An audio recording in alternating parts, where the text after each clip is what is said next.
Hello everyone, welcome back to success coaching academy. This is Chetan. PGCET MBA application ಹಾಕೋದ್ರ ಬಗ್ಗೆ ನಾನು ಈ ವಿಡಿಯೋದಲ್ಲಿ ತಿಳಿಸ್ಕೊಡ್ತಾ ಇದ್ದೀನಿ. ಸೊ ಯಾರಿಗೆಲ್ಲ ಅಪ್ಲಿಕೇಶನಲ್ಲಿ ಡೌಟ್ ಇದೆ ಈ ವಿಡಿಯೋ ಥ್ರೂ ಅರ್ಥ ಮಾಡ್ಕೋಬಹುದು ಹಾಗೂ ನಿಮ್ಮ ಫ್ರೆಂಡ್ಸ್ಗೆ ಶೇರ್ ಮಾಡಿ. ಸೊ ನಾನು ಆಲ್ರೆಡಿ ನಿಮಗೆ ರಿಜಿಸ್ಟ್ರೇಷನ್ಸ್ ಆಗೋದ್ರ ಬಗ್ಗೆ ಒಂದು ವಿಡಿಯೋನಲ್ಲಿ ತಿಳಿಸ್ಕೊಟ್ಟಿದ್ದೀನಿ. ರಿಜಿಸ್ಟ್ರೇಷನ್ ಬಗ್ಗೆ ಏನಾದರೂ ಡೌಟ್ಸ್ ಇದ್ದರೆ ಆ ವಿಡಿಯೋನ ರೆಫರೆನ್ಸ್ ತೊಗೋಬೋದು. ಸೊ ಅದಾದ ನಂತರ ಪ್ರೊಸೀಡ್ ಟು ಲಾಗಿನ್ ಇದೆ. ಸೊ ಇಲ್ಲಿ ನಿಮ್ಮ ಕ್ರೆಡೆನ್ಷಿಯಲ್ ಅಪ್ಲಿಕೇಶನ್ ನಂಬರ್ ಮತ್ತು ಪಾಸ್ವರ್ಡನ್ನು ಎಂಟರ್ ಮಾಡಿ ಲಾಗಿನ್ ಆಗಬೇಕಾಗತ್ತೆ. ನೆಕ್ಸ್ಟ್ ವಿಂಡೋನಲ್ಲಿ ನಿಮಗೆ application register number and password enter ಮಾಡಿದ್ಮೇಲೆ ಲಾಗಿನ್ ಅಂತ ಎಂಟರ್ ಮಾಡಿದ್ಮೇಲೆ ನಿಮಗೆ ಅಗೇನ್ ಇಲ್ಲಿ OTP ಕೇಳ್ತಾ ಇದೆ. So through your mobile number ನೀವು ಆಪ್ಟ್ ಮಾಡಿದ್ರೆ ಸೊ OTP ಪಿನ್ ಜನರೇಟ್ ಆಗಿರುತ್ತೆ. ಸೊ ನೀವು ರಿಸೀವ್ ಮಾಡ್ಕೊಂಡಿದ್ದನ್ನು ಇಲ್ಲಿ ಎಂಟರ್ ಮಾಡಿ ಜಸ್ಟ್ ವೆರಿಫೈ ಮಾಡಿದ್ರೆ ನೆಕ್ಸ್ಟು ವಿಂಡೋಗೆ ಮೂವ್ ಆಗುತ್ತೆ. ಇದೆಲ್ಲ ಬೇಸಿಕಲಿ ನಿಮಗೆ ಗೊತ್ತಿರುತ್ತೆ, ನೀವು ಮಾಡಬಹುದು. ಸೊ ಅದಾದ ನಂತರ ನೆಕ್ಸ್ಟ್ ಏನಿದೆ, ನಿಮ್ಮ ಕೋರ್ಸ್ ಸೆಲೆಕ್ಷನ್ ಇಲ್ಲಿ ಡೌಟ್ಸ್ ಇರುತ್ತೆ. ಸೊ MBA ಅಷ್ಟೇ ತೊಗೋಬೋದಾ, MCA ಅಷ್ಟೇ ತೊಗೋಬೋದಾ ಅಂತ. ಸೊ ನೀವು MBA MCA ಎರಡನ್ನೂ ತೊಗೋಬೋದು. ಸೊ ನಾನು MBA MCA ಅಷ್ಟನ್ನೇ ಕನ್ಸಿಡರ್ ಮಾಡೋದ್ರಿಂದ ಇವೆರಡನ್ನು ಮಾತ್ರನೇ ಫೋಕಸ್ ಮಾಡ್ತಾ ಇದ್ದೀನಿ. ಸೊ MTech MRಕ್ಕೂ ಕೂಡ ನೀವು ಕನ್ಸಿಡರ್ ಮಾಡ್ಬೋದು. ಓನ್ಲಿ ಫಾರ್ MBA MCA ಗ್ರ್ಯಾಜುಯೇಟ್ಸ್ನ ನಾನು ಫೋಕಸ್ ಮಾಡಿ ಹೇಳ್ತಾ ಇರೋದ್ರಿಂದ MBA MCA ಎರಡನ್ನೂ ನೀವು ಪಿಕ್ ಮಾಡ್ಬೋದು ಅಥವಾ ಐದರ್ ಒನ್ ಪಿಕ್ ಮಾಡ್ಬೋದು, depends on your interest. So ಇದನ್ನು ಪಿಕ್ ಮಾಡಿದ್ಮೇಲೆ ಸೊ ಟೋಟಲ್ ಎಷ್ಟು ಆಪ್ಟ್ ಮಾಡಿದ್ದೀರಾ ಅಂತ ನಿಮಗೆ ಸಿಗುತ್ತೆ. ಇದನ್ನು ವೆರಿಫೈ ಮಾಡ್ಕೊಳ್ಳಿ. ಸುಮಾರಷ್ಟು ಜನ ಇದು ಮಿಸ್ ಮಾಡ್ಕೊಂಡಿರ್ತಾರೆ. ಮತ್ತೆ ಇನ್ನೊಂದು ಸಲ ಅಪ್ಲೈ ಮಾಡೋದಕ್ಕೆ ಹೋದರೆ ಆಗೋದಿಲ್ಲ, ತೊಗೊಳ್ಳೋದಿಲ್ಲ. ಸೊ ಒಂದೇ ಸಲ ನೀವು ಡಿಕ್ಲೇರ್ ಮಾಡಬೇಕಾಗತ್ತೆ ಎಷ್ಟು ಎಕ್ಸಾಮ್ಸ್ನ ತೊಗೋತಾ ಇದ್ದೀರಾ ಅಂತ. ಯೂಶ್ವಲಿ MBA MCA ತೊಗೊಳ್ಳೋರು ಇರ್ತಾರೆ ಅಥವಾ ಐದರ್ ಒನ್ ತೊಗೊಳ್ಳೋರು ಇರ್ತಾರೆ. ಸೊ ಇದು ಇಂಪಾರ್ಟೆಂಟ್. ಸೊ ನಿಮ್ಮ ಎಕ್ಸಾಮ್ ಸೆಂಟರ್ ಪ್ರಿಯಾರಿಟಿ ಸೆಂಟರ್ ನಿಮ್ಮ ನೇಟಿವ್ ಪ್ಲೇಸ್ನೇ ಕೊಡಿ. ಸೊ ಹಲ್ಲುಡ್ಕಿ ಇಲ್ಲಿ ಚೆಕ್ ಲಿಸ್ಟಲ್ಲಿ ಇರುತ್ತೆ, ಚೆಕ್ ಬಾಕ್ಸಲ್ಲಿ ಇರುತ್ತೆ ನಿಮ್ಮ ನಿಯರೆಸ್ಟ್ ಪ್ಲೇಸ್ ಯಾವುದಿರುತ್ತೆ. ಫಸ್ಟ್ ಪ್ರಿಯಾರಿಟಿ ಕೊಡಿ. ಸೆಕೆಂಡ್ ಪ್ರಿಯಾರಿಟಿ ನಿಮ್ಗೆ ನೆಕ್ಸ್ಟ್ ಯಾವ್ದು ಹತ್ತಿರ ಇರುತ್ತೆ ಅದನ್ನು ತೊಗೊಳ್ಳಿ. ಈಗ ತುಮಕೂರು ಏನಾದರೆ ಫಸ್ಟ್ ಪ್ರಿಯಾರಿಟಿ ತುಮಕೂರು ಕೊಡಿ, ಸೆಕೆಂಡ್ ಪ್ರಿಯಾರಿಟಿ ಬ್ಯಾಂಗ್ಳೂರು ಕೊಡಬಹುದು. ಹಾಗೆ ನಿಮ್ಮ ನೇಟಿವ್ ಪ್ಲೇಸಸ್ನ ಫಸ್ಟ್ ಪ್ರಿಯಾರಿಟಿಯಾಗಿ ಕೊಡಿ. ಸೊ ಎಕ್ಸಾಮ್ಸ್ ಸೆಂಟರ್ ನಿಮ್ಮ ನೇಟಿವಲ್ಲೇ ಸಿಗುತ್ತೆ. Next important thing is general details ಅಂತ ಕೇಳಿದ್ದಾರೆ. ಇದನ್ನು ನೀವು ಫಿಲ್ ಮಾಡಬೇಕಾಗತ್ತೆ.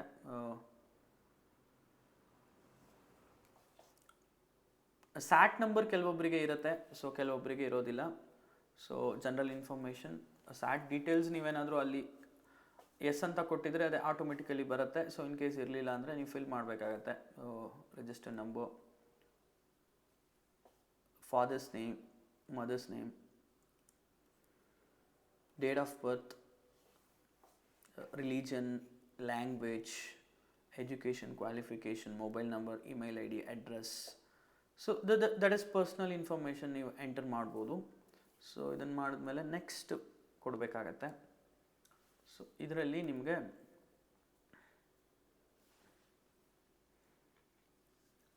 ಸೊ ಇದು ಒಂದು ಇಂಪಾರ್ಟೆಂಟ್. ಸೊ ಇದನ್ನು ಎಷ್ಟು ನಂಬರ್ ಹಾಕಬೇಕಾಗತ್ತೆ ಅಂತ. ಸೊ ಹಿಯರ್ ನೀವು ಏನಾದರೂ ಎಂಜಿನಿಯರಿಂಗ್ ಓದಿದರೆ ಫಸ್ಟ್ ಸ್ಟ್ಯಾಂಡರ್ಡಿಂದ ಎಂಜಿನಿಯರಿಂಗ್ವರೆಗೂ ಎಷ್ಟು ವರ್ಷ ಆಗುತ್ತೆ ಅಂತ ಕೌಂಟ್ ಮಾಡಿ 16 ಇಯರ್ಸ್ ಸಿಗುತ್ತೆ. ನೀವೇನಾದರೂ ಬ್ಯಾಚುಲರ್ ಡಿಗ್ರಿ ಆಗಿದ್ದರೆ 15 ಇಯರ್ಸ್ ಬರುತ್ತೆ. 1 to 10th plus PU plus 3 years degree.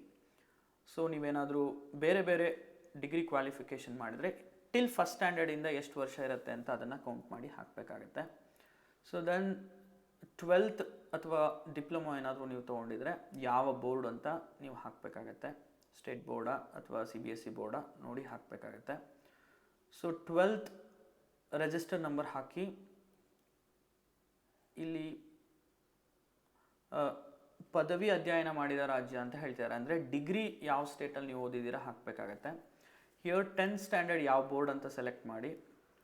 PUC ಯಾವ ಇಯರಲ್ಲಿ ನೀವು ಪಾಸ್ಔಟ್ ಆಗಿದ್ದೀರಾ ಅಂತ ನಿಮ್ಮ ಮಾರ್ಕ್ಸ್ ಕಾರ್ಡಲ್ಲೇ ಇರುತ್ತೆ, ಅದನ್ನು ಎಂಟರ್ ಮಾಡಿ. ಸೊ ನಿಮ್ಮ ಕಾಲೇಜ್ ಡೀಟೇಲ್ಸ್ ಹಾಕಿ, ಅಂದರೆ PU ಕಾಲೇಜ್ ಡೀಟೇಲ್ಸ್ನ ಇಲ್ಲಿ ಅಡ್ರೆಸ್ನ ಮೆನ್ಷನ್ ಮಾಡಿ. ಡಿಸ್ಟ್ರಿಕ್ಟ್ ಯಾವುದು. ಸೊ ಇದು ಒಂದು ಇಂಪಾರ್ಟೆಂಟ್. ಎಲಿಜಿಬಿಲಿಟಿ ಕ್ವಶನ್ಸ್ ಇಲ್ಲಿ ಕೇಳ್ತಾ ಇದ್ದಾರೆ. ಸೊ ದಟ್ ಈಸ್ ಇಲ್ಲಿ ನೀವು ಕರ್ನಾಟಕದಲ್ಲಿ 7 ಇಯರ್ಸ್ ಸ್ಟಡಿ ಮಾಡಿದ್ದೀರಾ ಅಂತ ಕೇಳ್ತಾ ಇದ್ದಾರೆ. ಸೊ ಮೋಸ್ಟ್ ಪ್ರಾಬಬ್ಲಿ ಎಲ್ಲರೂ ಮಾಡಿರ್ತೀರಾ, ಎಸ್ ಅಂತ ಹಾಕಿ. ಅಕಸ್ಮಾತ್ ಮಾಡಿರಲಿಲ್ಲ 7 ಇಯರ್ಸ್ ಅಂತ ಹೇಳಿದ್ರೆ ನೋ ಅಂತ ಕೊಡಬೇಕಾಗತ್ತೆ. ಆ್ಯಂಡ್ ನಿಮ್ಮ ಪೇರೆಂಟ್ಸ್ ಬಗ್ಗೆ ಕೇಳಿದ್ದಾರೆ. ನಿಮ್ಮ ಪೇರೆಂಟ್ಸ್ ಕರ್ನಾಟಕದಲ್ಲಿ ಸ್ಟಡಿ ಮಾಡಿದಾರಾ 7 ಇಯರ್ಸ್ ಅಂತ. ಸೊ ಎಸ್ ಅಂತ ಇದ್ದರೆ ಅಕಸ್ಮಾತ್ ಏನಾದರೂ ಸ್ಟಡಿ ಮಾಡಿದರೆ ಎಸ್ ಅಂತ ಕೊಡಿ, ಇಲ್ಲಾಂದರೆ ನೋ ಅಂತ ಕೊಡಿ.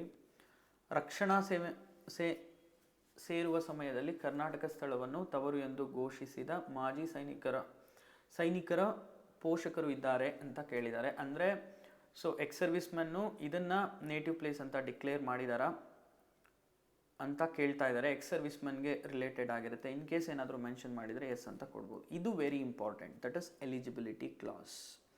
ಸೊ ಇಲ್ಲಿ MBA MC ಅನ್ನೋರು ಇಲ್ಲಿ ಎಂಟರ್ ಮಾಡಬೇಕಾಗತ್ತೆ. ಎಲಿಜಿಬಿಲಿಟಿ ಕ್ಲಾಸ್ ಬಗ್ಗೆ ಒಂದು ನೆನ್ಪಿಟ್ಕೊಳ್ಳಿ. ಸೊ 90% ಎಲ್ಲರೂ ಎ ಕ್ಲಾಸಲ್ಲೇ ಬರ್ತಾರೆ. ಅಂದರೆ ನೀವೇನಾದರೂ 7 years ಕರ್ನಾಟಕದಲ್ಲೇ ಸ್ಟಡಿ ಮಾಡಿದರೆ, ಸೊ 15 years ಮಾಡಿರ್ತೀರ ಸುಮಾರಷ್ಟು ಜನ, ಅಟ್ಲೀಸ್ಟ್ 7 years ಏನಾದರೂ ನೀವು ಮಾಡಿದರೆ ಕ್ಲಾಸ್ ಎ ಹಾಕಬೇಕಾಗತ್ತೆ. ನೆಕ್ಸ್ಟು ಕ್ಲಾಸ್ ಬಿ, ನೀವು ಕರ್ನಾಟಕದಲ್ಲಿ 7 years ಸ್ಟಡಿ ಮಾಡಿಲ್ಲ, either your parents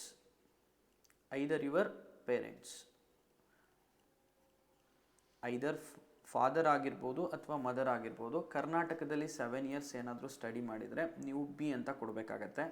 so 90% A ಇರ್ತಾರೆ, ಸ್ವಲ್ಪ ಜನ ಬಿ ಕೂಡ ಇರ್ಬೋದು. ಮೇಜರ್ಲಿ ಇನ್ನೊಂದು ಎಕ್ಸ್ ಸರ್ವಿಸ್ಮೆನ್ ಡಾಟರ್ ಅಥವಾ ಸನ್ ಆಗಿದ್ರೆ ಎಚ್ ಅಂತ ಕೊಡಬೇಕಾಗತ್ತೆ. ನೆಕ್ಸ್ಟ್ ಇನ್ನೂ ಸುಮಾರಷ್ಟಿದೆ, ಸಿ ಡಿ ಎಲ್ಲ ಅದು very rare cases and N ಅಂತ ಇದೆ. ಸೊ ಇದು ಸುಮಾರಷ್ಟು ಕರ್ನಾಟಕ ಸ್ಟೂಡೆಂಟ್ಸ್ ಔಟ್ಸೈಡ್ ಕರ್ನಾಟಕದಲ್ಲಿ ಏನಾದರೂ ಕರ್ನಾಟಕ ಸ್ಟೂಡೆಂಟ್ಸ್ ಇದ್ದರೆ, ಡಿ ಅಟ್ಲೀಸ್ಟ್ 7 years ಏನಾದರೂ ಕರ್ನಾಟಕದಲ್ಲಿ ಸ್ಟೇ ಆಗಿದ್ದರೆ, ಅಥವಾ ಎನ್ ಅಂತ ಇನ್ನೊಂದಿದೆ. So that is Kannada medium outside Karnataka ನೀವೇನಾದರೂ ಕನ್ನಡ ಮೀಡಿಯಮ್ ಇದ್ದರೆ ಸಿ ಡಿ ಎನ್, ಈ ಥರದ ಆಪ್ಷನ್ಸ್ ಬರುತ್ತೆ. ಇದು ವೆರಿ ರೇರ್. ಈ ಥರದ ಕಂಡೀಷನು ಯಾರಾದರೂ ಇದ್ದರೆ ಕಮೆಂಟ್ ಮಾಡಿ, so will help you. So majorly ಇದು ನಿಮಗೆ ಈ 3 ಹೆಲ್ಪ್ ಆಗುತ್ತೆ. ಎ ಕ್ಲಾಸಸ್, ನೀವು 7 years ಏನಾದರೂ ಕರ್ನಾಟಕದಲ್ಲಿ ಸ್ಟಡಿ ಮಾಡಿದರೆ ಎ ಕ್ಲಾಸ್ ಹಾಕ್ಬಹುದು. ಸೊ ನೀವು ಮಾಡಿಲ್ಲ, ನಿಮ್ಮ ಪೇರೆಂಟ್ಸ್ ಮಾಡಿದ್ದಾರೆ ಅಂದರೆ ಬಿ ಹಾಕಿ. So this is very important point. Next ನಿಮ್ಮ PU ಸ್ಟಡಿ ಡೀಟೇಲ್ಸ್ ಇದೆ. ಸೊ ಅಗೇನ್ ಇಲ್ಲಿ number of years studied in Karnataka from first standard to final degree ಅಂತ ಹೇಳಿದ್ದಾರೆ. ಎಷ್ಟು ವರ್ಷ ಅಂತ ಹಾಕಿ. ಡಿಪ್ಲೊಮೊ ಅಥವಾ PU ಯಾವ ಬೋರ್ಡ್ ಅಂತ ಮೆನ್ಷನ್ ಮಾಡಬೇಕಾಗತ್ತೆ. 12th ರಿಜಿಸ್ಟರ್ ನಂಬರ್ ಹಾಕಿ. ಸೊ ಡಿಗ್ರಿ ಯಾವ ಸ್ಟೇಟಲ್ಲಿ ಓದಿದ್ದೀರಾ ಅಂತ ಹಾಕಿ. This is 10th board. ಇದು ಆಲ್ರೆಡಿ ಎಕ್ಸ್ಪ್ಲೈನ್ ಮಾಡಿದ್ದೀನಿ ಅಂತ ಅಂದ್ಕೊಂಡಿದ್ದೀನಿ. ಸೊ ಲಾಸ್ಟ್ ಸ್ಲೈಡಲ್ಲೇ ಇದು ಕೂಡ ಬಂದಿದೆ. I will move to next slide.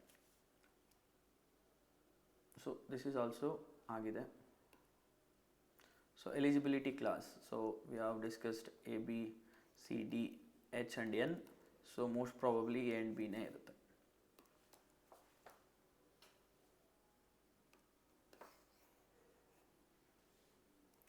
ಇಲ್ಲಿ ಸ್ಯಾಟ್ ನಂಬರ್ ಅಂತ ಹೇಳಿದ್ದಾರೆ. NEP ಸ್ಟೂಡೆಂಟ್ಸ್ಗಾದರೆ ಈ ಸ್ಯಾಟ್ ನಂಬರ್ ಇರುತ್ತೆ, ಸ್ವಲ್ಪ ಜನಕ್ಕೆ ಇರೋದಿಲ್ಲ. ಸೊ ಇದ್ದರೆ ಎಸ್ ಅಂತ ಕೊಡಿ, ನಿಮ್ಮ ಡೀಟೇಲ್ಸ್ ಆಟೋಮೆಟಿಕಲಿ ಫೆಚ್ ಆಗುತ್ತೆ. ಕೆಲವೊಂದು ಡೀಟೇಲ್ಸ್ ಇರಲಿಲ್ಲ ಅಂದರೆ ನೋ ಅಂತ ಕೊಟ್ಟು ನೀವೇ ಮ್ಯಾನ್ಯುಯಲಿ ಎಂಟರ್ ಮಾಡಬೇಕಾಗತ್ತೆ.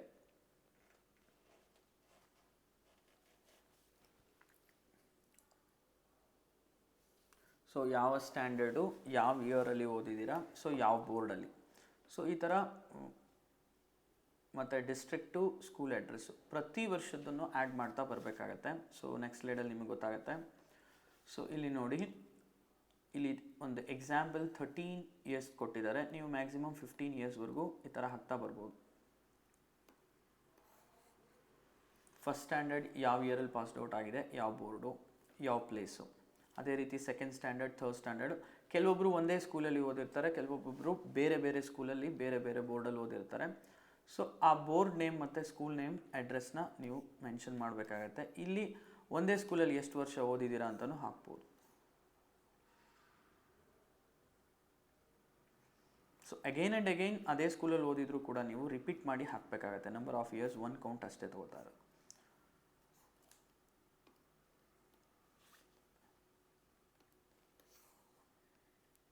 Next reservation claims.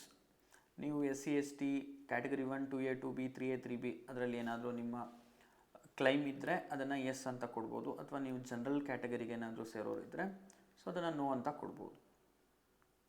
ಅಥವಾ ಜನರಲ್ ಕ್ಯಾಟಗರಿನ ನಾನು ಕ್ಲೈಮ್ ಮಾಡ್ತಿದ್ದೀನಿ ಅಂತ ಹೇಳ್ಬೋದು. ಇನ್ನು ಸುಮಾರಷ್ಟು ಜನದ್ದು ರಿಸರ್ವೇಷನ್ ಅಂದರೆ 3A, 3B ಇನ್ಕಮ್ ಸರ್ಟಿಫಿಕೇಟ್ ಮತ್ತು ಕ್ಯಾಸ್ಟ್ ಸರ್ಟಿಫಿಕೇಟ್ ಎಕ್ಸ್ಪೈರಿ ಆಗಿರ್ಬೋದು, ಇನ್ನೂ ಒಂದು 15 ಡೇಸ್ವರೆಗೂ ಟೈಮ್ ಇದೆ ನಮಗೆ. ಸೊ ಆದಷ್ಟು ಬೇಗ ನೀವು ಅದನ್ನು ಕಲೆಕ್ಟ್ ಮಾಡಿಕೊಂಡು ಹಾಕೋದಾದರೆ ಹೆಲ್ಪ್ ಆಗುತ್ತೆ. ಅದರಿಂದ ಸಿಗೋವಂಥ ಬೆನಿಫಿಟ್ ನೀವು ಮಿಸ್ ಮಾಡ್ಕೋತೀರ ಇನ್ ಕೇಸ್ ನೀವೇನಾದರೂ ಅದನ್ನು ಸಬ್ಮಿಟ್ ಮಾಡಲಿಲ್ಲ ಇಲ್ಲಿ ಅಂದರೆ. ಸೊ ಯಾರೆಲ್ಲ ಜನರಲ್ ಕ್ಯಾಟಗರಿ ಬರ್ತೀರ already, so no need to wait. So ಇದನ್ನು ಹಾಕಿ ಹೋಗ್ಬೋದು. ನೆಕ್ಸ್ಟ್ ಫ್ಯಾಮಿಲಿ ಇನ್ಕಮ್ ರಿಸರ್ವೇಷನ್ ಇದೆ. ಲೆಸ್ ದ್ಯಾನ್ 8 ಇದೆಯಾ, ಮೋರ್ ದ್ಯಾನ್ 8 ಇದೆಯಾ ನೀವು ಫಿಕ್ಸ್ ಮಾಡಬೇಕಾಗತ್ತೆ. ಜಾಸ್ತಿ ಇದ್ದರೆ ಸೊ ನೋ ಅಂತ ಕೊಡಿ ಅಷ್ಟೆ. ಮೋರ್ ದ್ಯಾನ್ 8 ಇದೆ ಅಂತ ಫಿಕ್ಸ್ ಮಾಡಿ. ಲೆಸ್ ದ್ಯಾನ್ ಇದ್ದರೆ ಇದನ್ನು ಚೆಕ್ ಬಾಕ್ಸ್ನ ಸೆಲೆಕ್ಟ್ ಮಾಡಿ.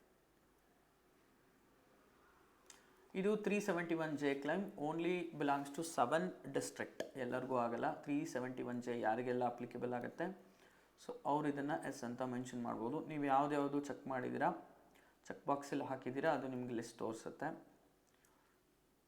ರಿಸರ್ವೇಷನ್ ಸಕ್ಸಸ್ಫುಲಿ ಸೇವ್ ಆದಮೇಲೆ ನೆಕ್ಸ್ಟ್ ಸ್ಲೈಡಿಗೆ ಹೋಗುತ್ತೆ. ಇದು ಎಕ್ಸ್ಟ್ರಾ ಫಿಸಿಕಲಿ ಚಾಲೆಂಜ್ಡ್ ಅಥವಾ ಎಕ್ಸ್ ಸರ್ವಿಸ್ ಮ್ಯಾನ್ ಏನಾದರೂ ಇದ್ದರೆ ಇದನ್ನು ನೀವು ಕ್ಲೈಮ್ ತೊಗೋಬೋದು. ನೆಕ್ಸ್ಟ್ ಸ್ಲೈಡಲ್ಲಿ ಇದು ಫುಲ್ ಟೈಮಾ ಪಾರ್ಟ್ ಟೈಮ್ ಅಂತ ಹೇಳ್ತಾರೆ. 99% ಎಲ್ಲರೂ ಫುಲ್ ಟೈಮೇ ಇರ್ತಾರೆ. ಸೊ ಪಾರ್ಟ್ ಟೈಮ್ ಯಾರು ಹಾಕ್ತಾರೆ ಅಂತ ಹೇಳಿದ್ರೆ, ಸೊ 3 years ವರ್ಕ್ ಎಕ್ಸ್ಪೀರಿಯನ್ಸ್ ಇರೋರು ಮಾತ್ರ ಪಾರ್ಟ್ ಟೈಮ್ ಹಾಕ್ತಾರೆ. ಸೊ ನೀವೆಲ್ಲರೂ ಈಗೇನು ಪರ್ಸ್ಯೂಯಿಂಗ್ ಮಾಡ್ತಾ ಇದ್ದಾರೆ ನೀವು ಫುಲ್ ಟೈಮ್ನೇ ಕೊಡಬೇಕಾಗತ್ತೆ. ಸೊ ಡಿಗ್ರಿ ಡೀಟೇಲ್ಸ್ ಕೇಳಿದರೆ ಇದೊಂದು ಇಂಪಾರ್ಟೆಂಟ್. ಸೊ ನಿಮ್ಮ ಡಿಗ್ರಿ ಯಾವುದು ಅಂತ ಹಾಕಬೇಕಾಗತ್ತೆ. BCom BCA ಹಾಕಬೇಕಾಗತ್ತೆ. ಸೊ ಇಲ್ಲಿ ಸ್ಟಡೀಡ್ ಮ್ಯಾಥಮೆಟಿಕ್ಸ್ ಇನ್ 10+2 years ಅಂತ ಕೇಳ್ತಿದ್ದಾರೆ. ಸೊ MC ಅನ್ನೋರಿಗೆ ಇರಬೇಕಾಗತ್ತೆ. ಸೊ ಮ್ಯಾಥಮೆಟಿಕ್ಸ್ ಓದಿದರೆ ಎಸ್ ಅಂತ ಹಾಕಿ, ಅಥವಾ ಸುಮಾರು ಜನ ಕಾಮರ್ಸ್ ಕೂಡ ಓದಿರ್ತೀರಾ, ಎಸ್ ಅಂತ ಹಾಕಿ. ಓದಿರಲಿಲ್ಲ ಅಂದರೆ ನೋ ಅಂತ ಹಾಕಿ, ನೋ ಪ್ರಾಬ್ಲಮ್. ಸೊ ನಿಮ್ಮ ಡಿಗ್ರಿನ ಮೆನ್ಷನ್ ಮಾಡಿ, degree registration number, degree passing year, so ಯಾವ ಬ್ರ್ಯಾಂಚು, ಸೊ ಡಿಗ್ರಿನಲ್ಲಿ BCom BCA ಅದನ್ನು ಹಾಕಬೇಕಾಗತ್ತೆ. Address, university and state district ಇದನ್ನೆಲ್ಲ ಹಾಕಬೇಕಾಗತ್ತೆ. ಸೊ ಇಲ್ಲಿ ಎಂಟರ್ ಮಾಡಿದ್ರೆ ನಿಮಗಿಲ್ಲಿ ನಿಮಗೆ ರೋ ವೈಸ್ ಸಿಗುತ್ತೆ. ಸೊ ಇಲ್ಲಿ ಒಂದೇನು ಇಂಪಾರ್ಟೆಂಟ್ ಅಂದರೆ, ಇನ್ನೂ ಸುಮಾರು ಜನ ಬ್ಯಾಕ್ಲಾಗ್ಸ್ ಇರುತ್ತೆ, ಇನ್ನೂ ಡಿಗ್ರಿ ಕಂಪ್ಲೀಟ್ ಆಗಿರಲ್ಲ. ಇಲ್ಲಿ ಚೆಕ್ ಮಾಡಿ, ಇಲ್ಲೇನಾದರೂ ರಿಸಲ್ಟ್ ಅವೈಟಿಂಗ್ ಅಂತ ಆಪ್ಷನ್ ಏನಾದರೂ ಇದ್ದರೆ ಅದನ್ನು ಚೂಸ್ ಮಾಡಬಹುದು. ಅಕಸ್ಮಾತ್ ಮ್ಯಾಂಡೇಟ್ರಿ ಆಗಿ ಹಾಕಲೇಬೇಕು ಅಂತ ಹೇಳಿದ್ರೆ, ನಿಮ್ಮ ಹತ್ರ ಜೆರಾಕ್ಸ್ ಕಾಪಿ ಇದ್ದರೂ ಕೂಡ ಅದನ್ನೇ ಮೆನ್ಷನ್ ಮಾಡಿ. ಫಾರ್ ಎಕ್ಸಾಂಪಲ್ ಟೋಟಲ್ ಮಾರ್ಕ್ಸ್ ಅಂತ ಕೇಳಿದ್ದಾರೆ. ಸೊ ಫಸ್ಟ್ ಇಯರಲ್ಲಿ ನಿಮ್ಮದು ಟೋಟಲ್ ಮಾರ್ಕ್ಸ್ ಏನು ಬರುತ್ತೆ, ಫಸ್ಟ್ ಸೆಮ್ ಸೆಕೆಂಡ್ ಸೆಮ್ ಎರಡನ್ನೂ ಸೇರಿ ಮಾರ್ಕ್ಸ್ ಕಾರ್ಡಲ್ಲಿರುತ್ತೆ, ಅದನ್ನು ಸೇರಿ ಹಾಕಿ. ಅದರಿಂದ ನಿಮ್ದು ಎಷ್ಟು ಒಪ್ಟೈನ್ ಆಗಿದೆ ಅಂತ ಹಾಕಿ. ಅದೇ ರೀತಿ ಸೆಕೆಂಡ್ ಇಯರ್ದು ಟೋಟಲ್ ಮಾರ್ಕ್ಸು, ನೀವು ತೊಗೊಂಡಿರೋ ಮಾರ್ಕ್ಸು. ಈಗಿನ್ನೂ ಡಿಗ್ರಿ ಥರ್ಡ್ ಇಯರಲ್ಲಿ ಇರ್ತೀರ, 6th ಸೆಮಿಸ್ಟರ್ ರಿಸಲ್ಟ್ಸ್ ಬಂದಿರಲ್ಲ, ನೀವು ಇನ್ನೂ ಪರ್ಸ್ಯೂಯಿಂಗ್ ಮಾಡ್ತಾ ಇರ್ತೀರ. ಸೊ ನೀವೇ 5th ಸೆಮ್ದನ್ನು ಅಷ್ಟೇ ಹಾಕಿ. ಈ ಪಾರ್ಟ್ ಬಗ್ಗೆ ವರಿ ಮಾಡ್ಕೋಬೇಡಿ. ಇದು ಲೇಟರ್ ಪಾರ್ಟಲ್ಲಿ ಎಡಿಟ್ ಆಪ್ಷನ್ ಬಿಡ್ತಾರೆ. ಇಲ್ಲಿ ಅಪ್ಲೋಡ್ ಮಾಡೋದಕ್ಕೂ ಅಷ್ಟೇ. ಸೊ ಇದೇನು ಮ್ಯಾಂಡೇಟ್ರಿ ಫೀಲ್ಡ್ ಅಲ್ಲ. ಇನ್ ಕೇಸ್ ನಿಮ್ಮ ಹತ್ರ ಆಲ್ರೆಡಿ ಇದೆ, ಲಾಸ್ಟ್ ಇಯರ್ ಔಟ್ಪುಟ್ ಎಲ್ಲ ಡಾಕ್ಯುಮೆಂಟ್ಸ್ ಇದೆ ಅಂದರೆ ಅಪ್ಲೋಡ್ ಮಾಡಬಹುದು. ಸೊ ಅಥವಾ ನೀವಿನ್ನೂ ಪರ್ಸ್ಯೂಯಿಂಗಲ್ಲಿದ್ದೀರಾ ಅಥವಾ ನಿಮ್ಮದು ಬ್ಯಾಕ್ಲಾಗ್ಸ್ ಇದೆ ಅಂತ ಹೇಳಿದ್ರೆ ವೆಯ್ಟ್ ಮಾಡಿ. ಸೊ ನೆಕ್ಸ್ಟ್ ಎಡಿಟ್ ಆಪ್ಷನ್ ಬಿಟ್ಟಾಗ ನಾವು ಈ ಮಾರ್ಕ್ಸ್ಗಳನ್ನ ಅಪ್ಡೇಟ್ ಮಾಡ್ಬೋದು. You don't worry. So total marks ಎಷ್ಟಿದೆ, ನೀವೆಷ್ಟು ಒಪ್ಟೈನ್ ಇದೆ ಅದನ್ನು ಹಾಕಿ. 5th ಸೆಮಿಸ್ಟರ್ ಮಾತ್ರ ಲಾಸ್ಟ್ ಇಯರ್ದು. So 5th sem for example BCom ಅಥವಾ BCA ತೊಗೊಂಡ್ರೆ 5th ಸೆಮಿಸ್ಟರ್ವರೆಗೂ ನಿಮ್ದು ಏನು ಮಾರ್ಕ್ಸ್ ಬಂದಿದೆ ಅದನ್ನು ಮಾತ್ರನೇ ಅಪ್ಡೇಟ್ ಮಾಡಿ. ನೆಕ್ಸ್ಟ್ ಎಡಿಟ್ ಬಿಟ್ಟಾಗ ಚೇಂಜ್ ಮಾಡಿ. ನೆಕ್ಸ್ಟ್ ಇಸ್ ನಿಮ್ಮ photograph, that is maximum 50 KB ಇದೆ, ಅದನ್ನು ಕನ್ವರ್ಟ್ ಮಾಡಿ ಹಾಕಬಹುದು.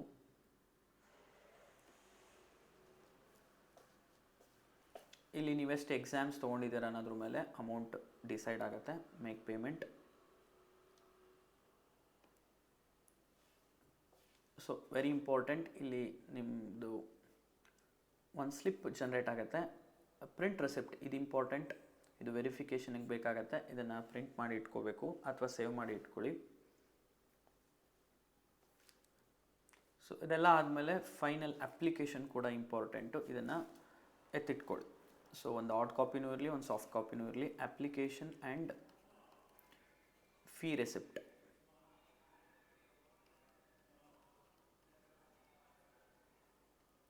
ಇಂಪಾರ್ಟೆಂಟ್, ಇವೆರಡನ್ನು ನೀವು ಎತ್ತಿಟ್ಕೊಳ್ಳಿ. ನಿಮ್ಮ ಫರ್ದರ್ ಯೂಸೇಜ್ ವೆರಿಫಿಕೇಷನ್ ಪರ್ಪಸ್ಗೆ ಬೇಕಾಗುತ್ತೆ. So ಇದಷ್ಟು application. ಸೊ ನೀವೇ ಹಾಕೋದಕ್ಕೆ ಟ್ರೈ ಮಾಡಿ. ಸೊ ನಾನು ಮೇಜರ್ಲಿ ಬರ್ಬೋದಂಥ ಡೌಟ್ಸ್ನ ಅಷ್ಟೇ ಹೇಳಿದ್ದೀನಿ. ಇನ್ ಕೇಸ್ ನಿಮ್ಗೆ ಯಾವುದಾದ್ರೂ ಬೇರೆ ಬೇರೆ ಡೌಟ್ಸ್ ಇದ್ದರೆ ಕಮೆಂಟ್ ಬಾಕ್ಸಲ್ಲಿ ಹಾಕಿ. So will help you. So ಅಲ್ಲಿವರೆಗೂ ನಮ್ಮ ಚಾನಲ್ನ ಸಬ್ಸ್ಕ್ರೈಬ್ ಮಾಡ್ಕೊಳ್ಳಿ, ನಿಮ್ಮ ಫ್ರೆಂಡ್ಸ್ಗೂ ಶೇರ್ ಮಾಡಿ. ಸೊ ಇನ್ ಕೇಸ್ ಯಾವುದಾದ್ರೂ ಡೌಟ್ಸ್ ಇದ್ದರೆ ಕಮೆಂಟ್ ಬಾಕ್ಸಲ್ಲಿ ಹಾಕಿ. Thank you for watching.